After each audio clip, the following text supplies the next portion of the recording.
In our last lesson, we looked into image placeholders, and this is what we got from it. In this lesson, we're starting our style, so we'll be working on the top section of our document. So we'll be looking at this footer here, changing the color, the font size, the font family, some of the things that we've done before. So we'll be revising some of those things, which is good. Repetition is always very good. So the first thing we do is create a link between our index and our style. Add the href style.css link into this style here. Okay, so now we'll go into our style document, and we need to target our ID container. Okay, so we target that by saying hashtag container, and we want to give it a width. So we give it a width of 615 pixels.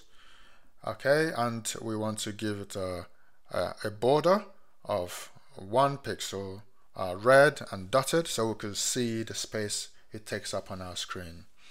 Now if we reset, we can see our border and the red dot around it.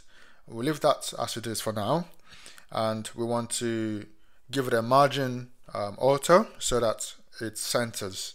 So margin auto gives us left and right auto. Alright, so now if we go into our index, we now have the footer element to deal with, which has left and right classes in it. Alright, so if we go back into our style, we could target our footer element by writing footer and curly brackets open and close.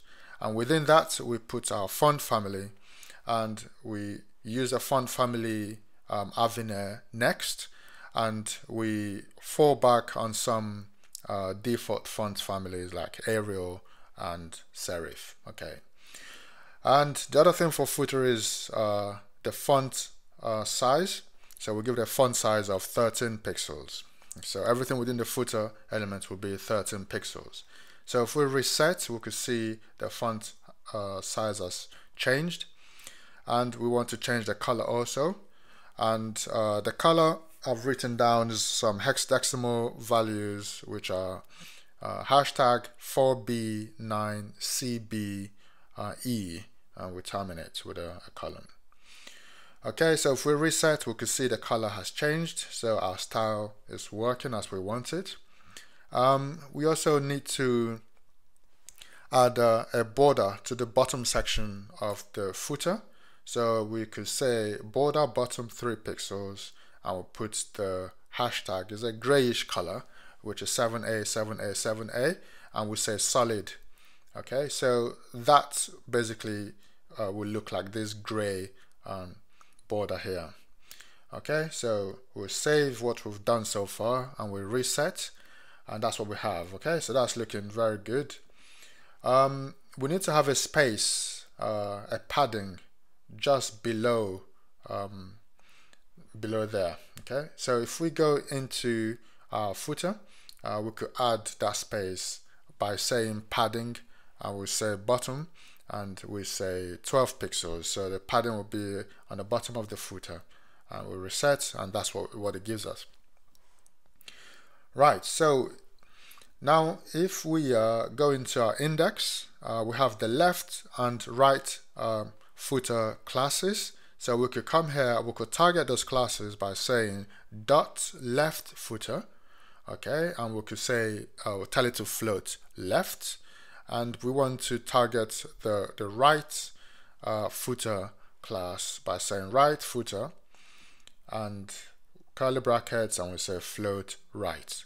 Okay, so we use full stops or periods when we're dealing with classes, and we use hashtag when we're dealing with IDs. Okay, so it's worth noting that. Okay. Alright, so we're floating things left and right, and as we probably predict, it's collapsed and there's no padding bottom, and that's obviously because we haven't cleared our float. So this is a bit of a revision for us. So we need to clear the float, which is we're targeting our footer element, and we say after the footer element, set the content basically to nothing, and we want to say display block, and then we want to say clear both. So this will reinstate padding for the bottom of the footer, and that's there, is back in place. Right, so this pretty much concludes what we'll be working on in this lesson. So we've completed that section and we have the other sections to deal with. So we've done a bit of a revision. We've learned about how to target classes using period or full stops. And in the next lesson, we'll carry on styling the rest of the document. So I'll see you there.